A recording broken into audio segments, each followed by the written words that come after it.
नाज़रीन, इस्लामाबाद एक बार फिर आलमी सफारतकारी के मरकज के तौर पर उभर आए, जहां मशरक़ वुस्ता में दिहाइयों से जारी कशीदगी के खात्मे की उम्मीदें दम तोड़ती और फिर से जी उठती दिखाई दे रही हैं। अमरीकी अखबार दी वॉल स्ट्रीट जर्नल की एक हालिया रिपोर्ट के मुताबिक अमेरिका और ईरान के दरमियान तातुल का शिकार मुज़ाकरात रवां हफ्ते इस्लामाबाद में दोबारा शुरू होने का इम्कान है। जराए बताते हैं कि दोनों फ्रीकैन साल्सों के ताउन से एक माह पर मुहित मुज़ाकरात का फ्रेमवर्क तैयार कर रहे हैं, जिसका मकसद 14 नुकाती मफाहमती यादाश्त के जरिए जंग के खात्मे की राह हमवार करना है। इस मुजव्वज़ा मुसवदे में ईरान के जोहरी प्रोग्राम और अपनाए हुर्मुज़ में कशीदगी कम करने जैसे अहम नुकात शामिल है। तहम अमन की ये राह इतनी हमवार नहीं जितना दिखाई देती है। गैर मुल्की मीडिया रिपोर्ट्स और ईरानी नीम सरकारी एजेंसी तस्नीम के मुताबिक ईरान ने पाकिस्तान के जरिए अमेरिका को जो जवाबी शराइत भेजी हैं वो काफ़ी सख्त है। ईरान का मुतालबा है कि 30 दिन के अंदर उसके तेल की फरोख्त पर आयद पाबंदियां और बहरी मुहासरा खत्म किया जाए, नीज़ इससे जंगी नुकसानात का मुआवजा अदा किया जाए और इस बात की जमानत दी जाए कि उस पर दोबारा हमला नहीं होगा। अगरचे वॉल स्ट्रीट जर्नल का दावा है कि तेहरान आला सतह पर अफजूदा यूरेनियम को तीसरे मुल्क मुंतकिल करने पर राजी है, लेकिन ईरानी सरकारी मीडिया ने इन रिपोर्टों को गुमराहकुन करार देते हुए वाज़ेह किया है कि वो अपनी जोहरी तंसीबात खत्म करने या अपनाए हुर्मुज़ पर अपनी खुद मुख्तारी पर समझौता करने को हथियार डालने के मुतरादिफ समझते हैं। सफारती महाज पर इस खींचा तानी के दरमियान वाशिंगटन से आने वाला रद्द-ए-अमल इंतहाई सख्त है।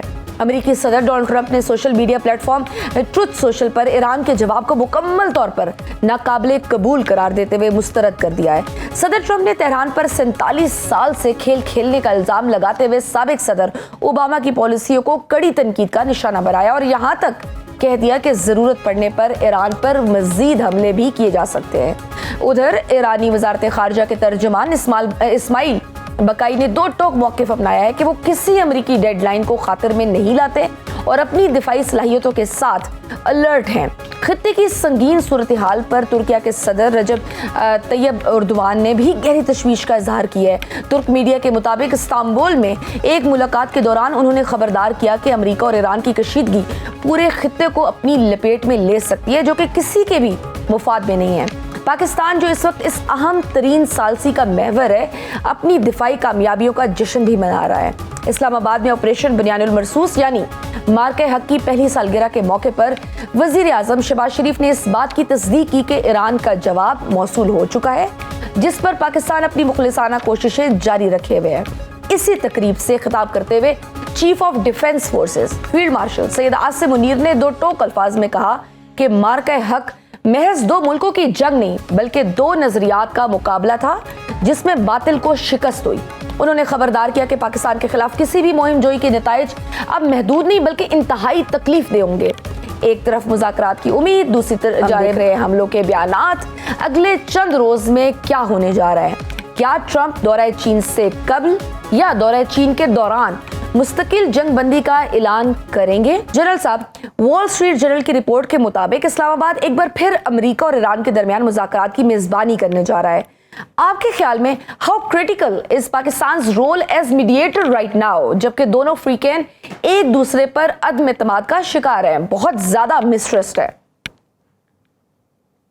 First of all ma'am, thank you very much, आपने मुझे प्रोग्राम में मदऊ किया। इंडीड ये जो रोल है ना सिर्फ क्रिटिकल है बल्कि बहुत बड़ा चैलेंजिंग रोल है, क्योंकि दो वॉरिंग पार्टीज के दरमियान अमन करवाना, जबकि इतने स्ट्रॉन्ग और बड़े रेडिकल स्टांसेस हो, बड़ा मुश्किल बन जाता है। मैं ये समझता हूँ कि पाकिस्तान ने सफारती महाज पे अपना बहुत एक माइलेज गेन किया है, बिकॉज मेरे नज़दीक अमेरिका बहुत बुरे तरीके से इस क्वैगमायर में फंस चुका है। अमेरिका चंद अहदाफ हासिल करने के लिए उसने एग्रेशन का रास्ता लिया ईरान के खिलाफ, अंडर एस्टिमेट किया ईरानियन रिजॉल्व को और उनकी एबिलिटीज़ को टू विथस्टैंड दैट चैलेंज, और अल्टीमेटली ना सिर्फ मिस किए अपने अहदाफ जो वो हासिल करना चाहता था, बल्कि स्ट्रेट ऑफ हॉर्मुज़ ब्लॉक करवा दिया।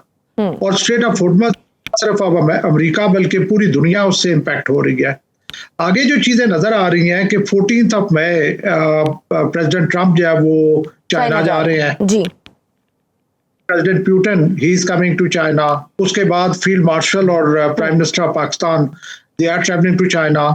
सो मेरे नज़दीक चाइना एक इमर्ज हो रहा है एज पहले भी वो है challenger of the super power status of the US, लेकिन बिहाइंड द सीन अभी चाइना जो है वो बहुत एक्टिव रोल प्ले कर रहा है और Pakistan on the front of the scene एक मीडिएटर वाला रोल प्ले कर रहा है।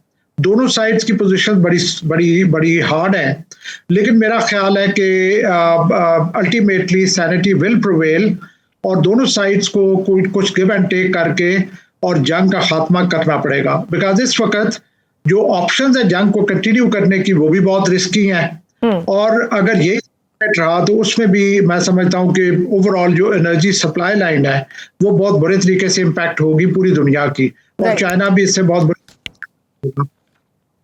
बिल्कुल सही। और ईरान के ने जो 14 नुकाती मुफाहमती यादाश्त के जवाब में अमरीकी बहरी नाकाबंदी खत्म करने और जंगी मुआवजे का मुतालबा किया है, क्या अस्करी तौर पर अमेरिका के लिए जंगी मुआवजे जैसी शर्त को तस्लीम करना पॉसिबल है या ये महज मुज़ाकराती दबाव बढ़ाने की एक टेक्निक हो सकती है?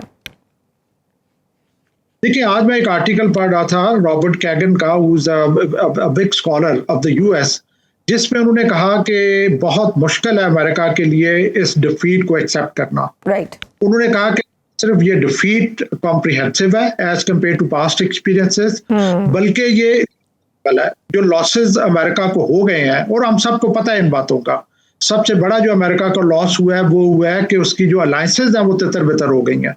कोई सोच भी नहीं सकता था not allies of the US वो उसके साथ खड़ा होने के लिए तैयार नहीं होंगे। यूएस को इट इज सो आयरॉनिक कि उसको उसी यूएनओ के पास जाना पड़ा, उनको रिक्वेस्ट करनी पड़ी कि आप हमारी मदद करें स्ट्रेट ऑफ हॉर्मुज़ को खुलवाने में, जिसको यूएस खुद रिडंडेंट और नॉन एंटिटी बना चुका था। तो आप देखें कि कितनी बड़ी हेल्पलेसनेस है यूएस की कि वो ये जो स्ट्रेट ऑफ हॉर्मुज़ को खुलवाने में कोई खातिर खा कामयाबी नहीं हासिल कर पा रहा। तो इस सिचुएशन में अमेरिका के लिए बड़ा मुश्किल है इस सिचुएशन, इस डिफीट को डाइजेस्ट करना, बीइंग अ सुपर पावर। लेकिन ये है कि उसके पास ऑप्शन भी कोई खास नहीं है। मेरे नज़दीक जो ईरानियन जो डिमांड्स हैं वो पहले दिन से यही हैं, क्योंकि ईरान ने इस पूरे मार्के में मेरी असेसमेंट पे कामयाबी हासिल की हुई है और वो नहीं चाहेगा कि वो जो जंग में जो कुछ उसने हासिल किया है वो नेगोशिएटिंग टेबल पे लूज करते। दूसरी तरफ अमेरिका के लिए बहुत बड़ा चैलेंज है कि वो भी ये सारा कुछ डाइजेस्ट नहीं कर सकता। अब आगे जो ये बड़े क्रिटिकल है, पाकिस्तान की सफारतकारी और इसके अलावा चाइना में जो प्रेसिडेंट ट्रंप की विजिट है उसका क्या आउटकम निकलता है, ये डिक्टेट करेंगे for the future about this war. बिल्कुल, लेकिन सदर ट्रंप साहब अपने ट्रुथ सोशल पर ईरान के जवाब को बड़ा नाकाबिले कबूल करार दे रहे हैं। Do you think Trump's maximum pressure policy is pushing the region towards an inevitable kinetic conflict, या ये सिर्फ एक negotiation tactic है? ये भी obviously यूएस का बहुत ज़्यादा नुकसान हुआ है, जबकि हम दूसरी जानिब देख रहे हैं कि तेहरान का इसरार है कि स्ट्रेट ऑफ हॉर्मुज़ पर उसकी खुद मुख्तारी बरकरार है और वो उस पर कोई कंप्रोमाइज़ नहीं करेंगे। देखिए, एक ऐसी गले की हड्डी बन चुकी है अमेरिका के लिए कि ना वो उगल पा रहा है ना वो निगल पा रहा है। और अमेरिका के लिए मतलब ये जो ब्लॉकेट है ये भी इफेक्टिव नहीं हो रहा और अमेरिका है कि जी उसे कोई ना कोई ऐसी फेस सेविंग मिले, बिकॉज प्रेसिडेंट ट्रंप जो है वो खुद भी बहुत ज़्यादा चैलेंजेस फेस कर रहे हैं इंटरनली विद इन अमेरिका और एक्सटर्नली ऑल्सो कि उनके एलाइज उनके साथ खड़ा होने के लिए तैयार नहीं है।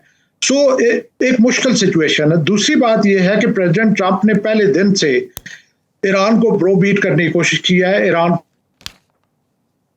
गाने की किसी धमकी में नहीं आया। अभी भी यही कुछ हो रहा है कि ईरान जो है वो चाह रहा है कि मैं अमेरिका कुछ ना दूं नेगोशिएटिंग टेबल पे जो मैंने हासिल किया है जंग की सूरत में। अब देखें कि अगर आप अमेरिका की कुछ डिमांड्स थी ईरान से और वो हो रही थी तो अमेरिका ने रास्ता अपनाया जंग का। अब ईरान ने नुकसानात भी उठाए और ईरान ने जंग की मुसीबतें भी बर्दाश्त की और आखिर में अगर ईरान को वही कुछ डिलीवर करने के लिए कहा जाए जो जंग से पहले था तो मेरा ख्याल है ये मुमकिन नहीं है। बट सर, अगर हम कंसिडर करें ग्लोबल एनर्जी सिक्योरिटी को, अगर आप माइंड में रखें, तो आपको लगता है कि आलमी ताकतें इस स्ट्रेटेजिक आबी गुजरगाह ये जो स्ट्रेट ऑफ हॉर्मुज़ है इसका कंट्रोल मुकम्मल तौर पर ईरान के साथ या उसके हाथ में रहने देंगे? मुश्किल है, बिल्कुल मुश्किल है, क्योंकि ये जो ग्लोबल कन्वेंशन है उसके मुताबिक तो ईरान इसके ऊपर अपनी इजारादारी नहीं कर सकता। लेकिन ये है कि इसके कन्वर्सली कुछ ऐसे अभी जो है रसदगाहें हैं, like strait of Hormuz, Panama canal और सुएज कैनाल, जिसको ईरान है वो अपना एक जस्टिफिकेशन बनाता है।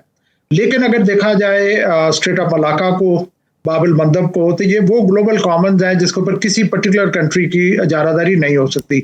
लेकिन मैं आपको बताऊं कि ये जो चीजें हैं ना, जो जैसे एक तरफ प्रेसिडेंट ट्रंप कर रहे हैं, एक तरफ ईरान कर रहा है, ये रखे जाते हैं एज लेवरेजेस कि इसके ऊपर ना राजी का होते हुए कोई और चीज बनवा ली जाए। तो ईरान में ऑल्सो भी नोइंग कि द वर्ल्ड कम्युनिटी इस चीज को एक्सेप्ट नहीं करेगी, लेकिन एट बेस्ट ईरान के शायद जो टॉल है इसके ऊपर या इस किस्म का कुछ चीज जो है वो शायद इम्प्लीमेंट हो जाए। तो डिमांड हमेशा मैक्सिमलिस्ट होती है और उसमें से कुछ ना कुछ पॉजिटिव चीज जो है वो दोनों पार्टियां निकालने की कोशिश करेंगी।